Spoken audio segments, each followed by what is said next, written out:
Maths කරන්නේ නෙවුනුත් යකෝ මෙහෙම වෙලා ඉන්නේ. දැන් උඹලගේ පරම්පරාව වලට දැන් සාමාන්‍ය 2000 කීයද? 2009. මේ උඹලගේ ෆෝන් මං අයින් කරනවා ගෙවල් වලට කියලා. ඔය ෆෝන් වල හේතුව තියන්නේ මේ ඇත්තට මේක අවුලක් හොඳයි. ඔයාලා පොඩ්ඩක් තේරුම් ගන්නකො චුට්ටක් මං කියන එක ඇහුම්ක අහන්නේ නැහැ මේ කොච්චර කිව්වත්. පුළුවන් නම් ෆෝන් වල භාවිතේ චුට්ටක් අඩු කරන්නකෝ. පාට මැච් කරන්න බෑ. ඔයාගේ ඔලු නැති වෙන අපරාධේ. උඹලා එහෙන දක්ෂ ළමයිනේ. ෆෝන් උත් තියාගෙන කරන්න තියෙන හැම මගඩි වැඩමත් කරලා දැන් O level පාස් වුණානේ. ඒ 8 5 7 ගත්තනේ උඹලා. හරිද? මැත්ස් වලට AB දැම්මනේ. ඒ ඔය ඔක්කොම කරේ ඔය මගුල තියාගෙන යත්තේ. මේ රෙද්ද මේ මටත් කර්මයක් වෙලා තියෙන්නේ.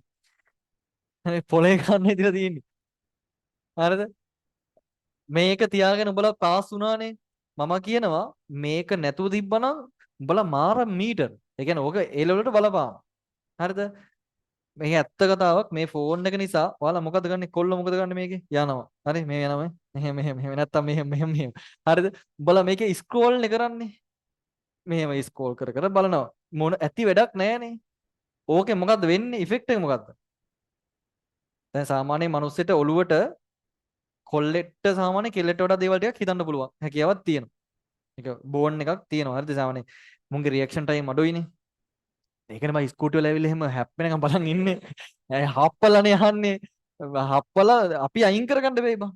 දැන් හයිවේ එක වගේ අනිත් පැත්තට වගේ එනවා නම් ඒක ස්කූටියක්. ඒක එක කෙල්ලෙක්. තමනේ උන් හප්පලා තමයි යහන්නේ අපිට බයින කොහෙද මිනිස්සු යන්නේ කියලා අහන්නේ. සාමාන්‍ය ස්ත්‍රී පරාණවල ඒක හැටියන්නේ. يعني මුන්ට රියැක්ෂන් ටයිම් හැප්පෙනවා කියහන්කෝ. ඉන්නවා බං අපි අයින් කරගන්න. කොල්ලෙට එහෙම නේද? කොල්ලට ෂණිකව පොඩි ප්‍රතික්‍රියාශීලී හැකියාවක් තියෙනවනේ. ෂණිකව පොඩි ඇක්ෂන් උඹලා බලහලා පොඩ්ඩක්. ඒකනේ අර කොල්ලෙක් පිරිමියා කියලා කියන්නේ. එහෙම නැත්. මෙහෙම වෙන්නේ නැහැ. හරිද? හරිද? ඒ වෙන්න එපා කොල්ලෙක්. එතකොට මේ මං කියන්නේ මොකක්ද දන්නවද? මේකෙන් ඔයාලගේ ඔළුව හැම වෙලේම ෂණිකව මේ සංසුන් කරන් ඉන්න පොඩි හැකියාව මදි කොල්ලොන්ට. එතකොට අර උඹලා ඉක්මනට බලන්න කලබල. දැන් පොඩ්ඩක් බලන්න චුට්ටක් ඉවරෙච්ච ගමන් කයියක් ගහනවා. හරිය එහා පැත්තකට අයිනවා මොනවා හරි කියන්න ඕන. ඒ ගතිය ඇවිල්ලා තියෙන්නේ මේක නිසා. එතකොට මේකෙන් වෙන අරුල මොකද්ද? මැත්ස් වගේ සබ්ජෙක්ට් එකක් කරනකොට අහන් ඉන්නකො. මැත්ස් වගේ සබ්ජෙක්ට් එකක් කරනකොට තීරි දේවල් එකම දේ තුන් පාරක්වත් හරියට ඇහෙන්න ඕන. ඔයා ඔළුවෙන් හිතන්න ඕනේ. හිතන්නේ නැහැ නේ බා. බෝඩ් එකේ තියෙන දේ ලියා ගන්නවා. ගෙදර යනවා. ඊළඟ සතිය පන්ති වෙනවා. වෙන්නේ මොකද්ද? තින්කින් බහිනවා. මාස 3ක් කරලා බලන්න ඩ්‍රොප් වෙනවා. අලගේ මීටර බහිනවා. මං කියන දේවල් බොරුද කියලා තේරෙයි. දැනටමත් තේරෙලා ඇති. පුළුවන් තව මාස 3ක් විතර කරලා බලන්න A level maths කරගන්න බෑ. දැන් මේ කියන එක අහන්ගෙනත් හරි පිරිසක් නෙවෙයිනේ. ඒත් කයියක් ඇහෙනවා. හොයි. නේද? එහෙනම් මං කියමෑරලා.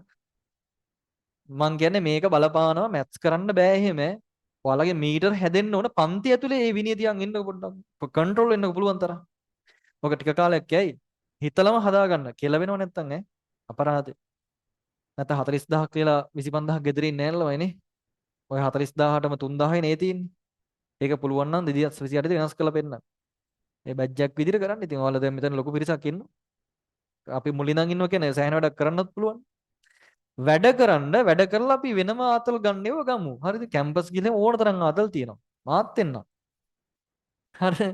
හරි. අපි මැච් එකක් ගහලා ඕන ආතල්යක් ගමු. මේක ඉවරයක් කරලා ඉන්නමු.